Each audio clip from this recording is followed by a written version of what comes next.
It is clear that Sly drove it to the extreme. He's in his 70s. Yeah. I mean, should he still be alive? No.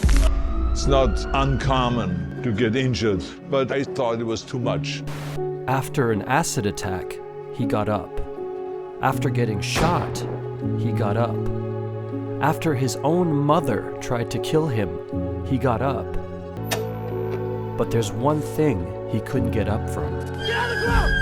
Reports are coming in that the body was found 3 days after death. It's hard. My mother would say, the only reason you're here is because the hanger didn't work. Said, you know, if there was really something wrong with your brain, I would have definitely opened up the window and put you on the windowsill and let you freeze. It's, you know, you're young, you're kind of naive and foolish, go, maybe everyone's mother is like this. I never really hung out with other people, so I didn't know what a happy home was. When he was just 11 years old, Sylvester ran away to Philadelphia, chasing a mother who had left him behind. The courts brought him back to his abusive father, but by then, the damage was done. Sylvester became a loose cannon, a boy seeking chaos, drawn to the pain that felt familiar. Acting became his lifeline in a world that was determined to crush him. What I wanted to do was just find something that would make me heroic. I was so caught up in unreality, non-reality, fiction. I would spend untold hours in theaters, and I don't care what it was, just sit there and watch this thing 5, 6 times. That's the life I wanted to lead. That's the ideals, grandeur, that's hard work and triumphs over evil. Always had hero worship. You know, I wish I could be the guy who saved the bus full of children. That's who I want to be. I want to be the guy who saves people. Sylvester left home the first chance he got, but with nowhere to go and barely a dime to his name, he found himself wandering the dangerous streets of New York, scraping by however he could. My life was definitely on the wane. I literally had nothing. So I lived in bus stations. I slept in alcoves. I had a coat, and the coat was my house. Every day, just robbery, physical attacking, cars coming over curbs, people throwing acid on you. I was emotionally, spiritually, physically bankrupt. But no matter what, he clung to the idea that one day he would make it. He knew he had what it took to become an action hero on the big screen. But the rest of the world wasn't so sure. I would go to agencies. I go to every one of these places. I'd like to be a client. We're not accepting anything. I'd push the picture in and they'd push it out. I'd try it out and they say, no, you slur, your eyes droop, you're this, you're that. Agents, auditioning agents would go, do you have a speech impediment? I said, I guess I do. I do. I was born in a charity ward in New York. She just was afraid to have a kid, even though she was 9 months pregnant, kept riding around on the bus, and she got into labor. Somebody smart enough to get her off the bus, they carry her into a charity ward. And that's where I was brought into the world via this accident, which kind of paralyzed all the nerves in the side of my mouth, so I was born with this snarl. So that's why my mouth and my voice is deeper, and it slurs, and there's nothing I can do about it. They said, well, it's just not gonna work. Maybe you'll be an extra. So I started to buy into that and go, because every time I was cast, it was always for a thug. Well, yeah, it's on, man, I didn't see it. They wouldn't give him leads, or he'd be doing stage work, or he'd be the prop man, but they never gave him respect. I said, this is no good. I don't want to act anymore. Maybe what I can do is write all my frustrations and make screenplays. Sylvester had no intention of being at the end of the credits. He was determined to be the hero and prove everyone wrong. Isolating himself from the world, he poured everything into writing, crafting script after script in relentless pursuit of his big break. When he finally scraped together enough cash, he didn't hesitate. He packed up all he owned and set his sights on California. I made $1,300, just enough to get a $40 car and drive 11 days to Hollywood. My car breaks down on Hollywood and Vine, just boom, stops. Like it was prophetic. The only one I knew in LA was Henry Winkler, who is now a big star as the Fonz. And the first phone call I made was to Henry. I said, I will be right there. I went and got him and this mountain of a dog. All of his clothes in the car somehow, sitting on suitcases. He obviously couldn't take me to his house, got a dog, a wife. He just pointed me in the direction of this motel, and I had it up there for like 3 nights. And then I found some dump way in the valley, 1 street away from Balboa Boulevard. With money running out and time ticking, Sylvester knew this was it. He had to write something extraordinary, something that could change his life, or he'd lose everything he had. And so I had $106, the rent was $300, I had a pregnant wife. As a matter of fact, I had to go out and try to sell my dog because it was either do that or he just was not going to be very well fed around the house. You might say I had quite a bit of fuel to sit down and write the script. I wrote the script in about 3.5 days, and only because I could hear the wolf at the door literally. Sylvester took all the struggles, heartbreak, and pain from his own life and poured them onto the page, turning his reality into a story that was impossible to ignore. The more I thought about this kind of street-like character that just is totally misrepresented by the way he looks physically. Just the way he walks down the street was enough to say people, oh, dismiss him. He's kind of looks like a bully or looks like a dark kind of character. And I thought, that's an interesting character because they're always unrealized. And then after that, it took maybe 25 rewrites. You have to keep going. When you first went along with your script, I mean, they liked the script, but they were so desperate not to have you that they kept offering you increasingly large sums of money to go away. First, it was 25 grand, then $100,000. I never heard of 100,000 because I had like $106 in the bank, and like I said, I had to sell my dog, and things were not looking very, very good. My $40 car had just blown up, so I was taking a bus to work. But still, it didn't matter. I wanted to stick with it. Then it went up to $150,000, $175,000, and it went up to $250,000. Now my head was starting to spin, and it went up to $330,000. Did people say to you, listen, Sylvester, you'll get your chance to act. Sell the movie, make some money. Including my agents. They said, are you crazy? This is ridiculous money, $360,000 by standards back then. No, I said, look, guys, I really mastered the method of living on nothing, of eating basically cobwebs, and it's okay. I know in the back of my mind, if I sell this script and it does very, very well, I'm going to jump off a building. And if I'm not in it, there's no doubt about it, I'm going to leap in front of a train. I'm going to be very, very upset. So this is one of those things where you just roll the dice and you fly by the proverbial seat of your pants. Say, all right, I got to try it. I got to just do it. I may be totally wrong, and I'm going to be taking a lot of people down with me, but I just believe in it. How did you sell yourself to them? Usually it's the old syndrome of knocking on the windows, pestering them, pressing my face in the door, honking their horn in the driveway. In other words, making a real pain in the neck out of myself.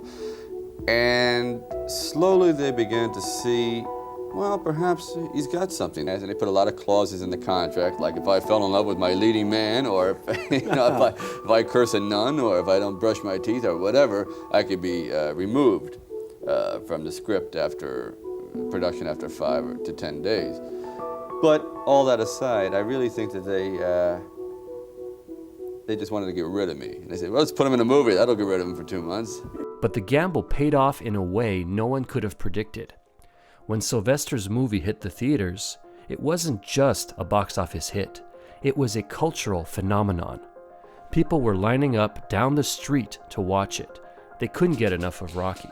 And seemingly overnight, Sylvester went from a struggling actor on the streets to one of the biggest movie stars in the world.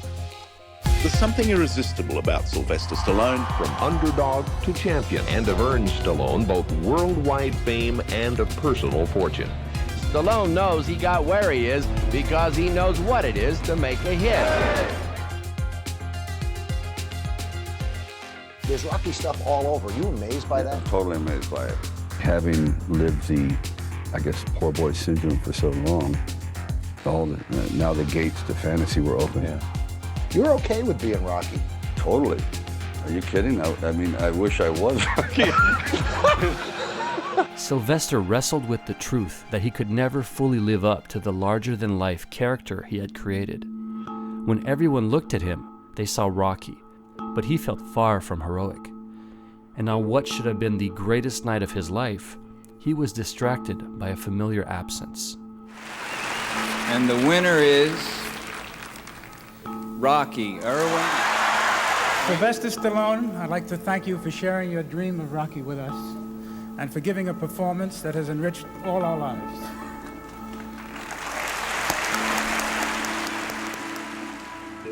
When people go, you must have loved the Oscars, I go, and I invited my mother, and she goes, you want me to go with you? I go, up for an Oscar. Yes, I was a bum a year ago. She goes, all right, but you have to invite Vivian. I go, who's Vivian? She goes, my hairdresser. I don't have a seat for your hairdresser. It's you and me, front row at the Oscars. If you don't invite Vivian, I'm not coming. Well, she didn't go. So you just went alone? Hmm? Was there ever one time that they ever acknowledged how proud they were of you? No. Not once? You mean them? Yeah.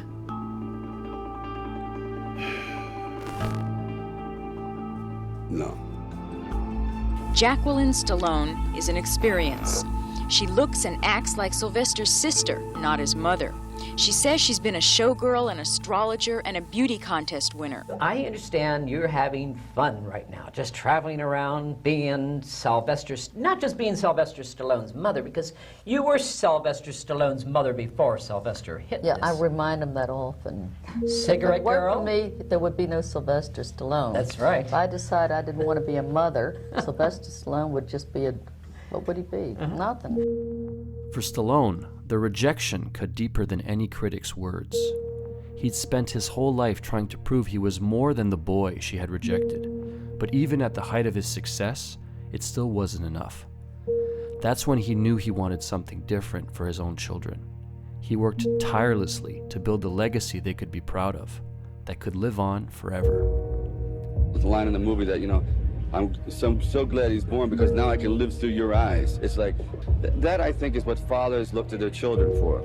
It's an extension of, it's a slice of immortality. As long as he's alive, your memory will always be alive that you did something right. I mean, you hope for that. But in his relentless drive to create that legacy, Stallone became obsessed with pushing himself to the limit. He felt more at home blurring the lines between reality and fiction, throwing himself into life-threatening stunts and spending months apart from his kids. Convinced that sacrifice and pain were the only paths to the future he envisioned for his family, he pushed forward. There's something kind of romantic about doing your own stunts. There's something very unromantic about after doing your own stunts. Dolph Lundgren, you told him to hit you and you ended up in the hospital for 9 days. I knew I was in trouble when I showed up and nuns met you. At That's not a ICU. good sign. It was an accident. It was, I had seen the Hagler-Hearns fight. Good jabs and a right hand that might have... And I went, well, you know what, I gotta forget what we've been practicing now, Dolph. I want you to get out there and just try to clock me, knock me out. Just go for it. No nonsense at all here. He comes out there, and I'm like 5'10", he's like 6'12". Okay, he's beyond height. And he was also a world champion kickboxer, so he knows how to fight. And he's boom in the chest. And that night, I started feeling palpitations, and they said, "Oh my God!" And I went to the hospital. It was an uppercut, caught the ribs, which hit the heart against the rib cage, and it's a thing called a pericardial sac. He said, "You usually get this in head-on collisions." I said, "Well, close." It's not uncommon for an action hero to get injured on a set, but I think it is clear that Sly drove it to the extreme. I thought it was too much. And bronchitis and thrush and fractured neck, it was just on and on and on and on. You know, he's been working nights, he hasn't slept at all, and now he's got to work all night again. He's got to just get home and be operated on right away. It was hard on them because I was so stressed and beat up. Sly tries to mask the pain, pretend like it didn't happen. It's very scary for our family every time Sly has to go through surgery, because you never know. I mean, no one knows. Sylvester Stallone, hours before an earth-shattering loss. The smiling movie star at Comic-Con Thursday with Arnold Schwarzenegger to promote their new movie, The Expendables 2. Keep it going as long as we can and bring back some true badasses. And Jovial mood, a far cry from the tragedy Stallone will face the next day. The body of Sage Stallone was discovered unresponsive in the residence. On Friday, the body of Stallone's oldest son, 36-year-old Sage Stallone, was found in Sage's Los Angeles home. His body may have been in the house for days before it was found, his death coming as a shock to everyone, including his famous dad.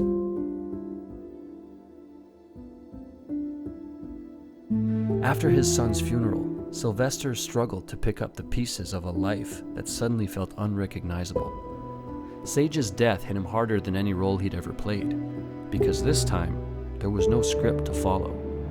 There was no way to rewrite the ending. Loss, about grief, which is the hardest thing in the world to live with, girls, I swear to you. Oh, it's hard. As long as he's alive, your memory will always be alive. You did something right. Anyway, I don't know why all of a sudden get dramatic like that. It's, you know, some just comes up. Grief never goes away. It sort of rises into the clouds, you might say. It sort of seems as though it's diminishing, and it does, until something brings it back, and therein is the cycle. Life is addition up until age 40, and after subtraction. Your children are moving out, your friends are moving on, some dying, job is gone. It's loss. Family, that's real. That lives and breathes and dies and bleeds. Just a few months later, while Sylvester was still struggling to cope with the loss of his son, life hit him again. His daughter needed a life-saving surgery, and suddenly he was faced with the terrifying thought that he could lose another child. Jesus Christ, it was horrible. And she was so brave. I mean, we're falling apart, and she put it on the brave face, and I know she's scared to death. I don't think I ever told you this, but I remember the day I found out that I had to have surgery. Mom broke down, you broke down, and everyone around me lost it. That was the moment I realized that sometimes the strongest people in your life aren't always as strong as you think. When you had your first operation, when you were 2 months, it was such a nightmare. And the nurse is taking you. She goes, okay, kiss your baby goodbye. I went, stop. Can you rephrase that? Right. This can't be happening.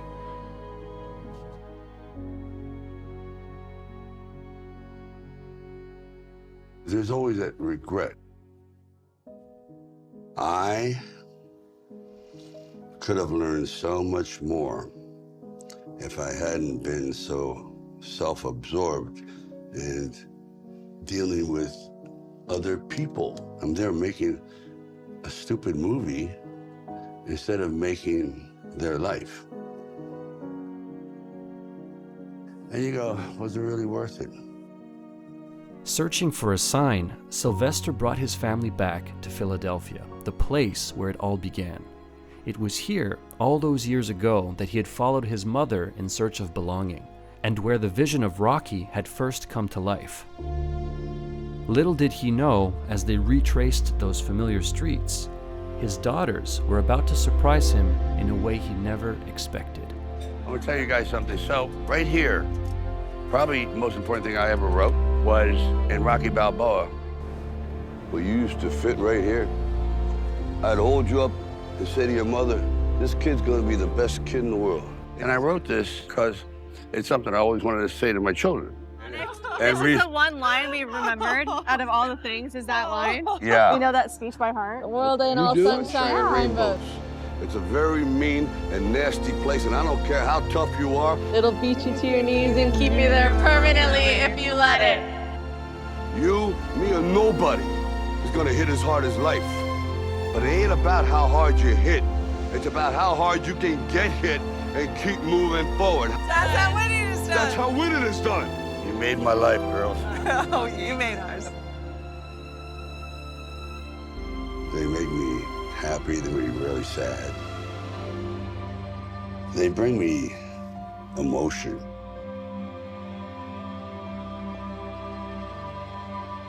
I had to almost lose it to respect it. Things, as they say, happen when you least expect it. Nobody knows what life is going to bring. And then 35 years later, you look at your beautiful family and you realize you're the luckiest son of a bitch in the world. Looking at his children, Sylvester knew that all the painful sacrifices he'd made over the years had finally paid off, and that his legacy had grown into something so much bigger, reaching far beyond his family. Rocky is part of Americana now. I was obsessed with Rocky. I kept picturing me falling down and getting up. I wanted to feel something besides defeat. I wanted to just go the distance. That changed my life. He is strong, and he is a fighter, and he believes in protecting and defending and kicking ass. But he's also tender, and he's gentle, and he's humble, and he's accountable. This is a beautiful character, and Stallone, thank you for creating Rocky Balboa. Don't you find it fascinating that one movie caused such an iconic move that every single day on those steps, they run to the top and immediately their arms are thrown in the air? I thought, where can I exemplify a transitional moment where a man fails and then he succeeds? And I feel that way today. I've had my time, and I'm incredibly grateful for it. Now it's your time. It ain't about hard to hit. Not hard to hit. Get hit. And keep moving forward. How much you get take? And keep moving forward. And the winner is done. It's your time to look out there, see your vision, go after your dream, and don't be deterred.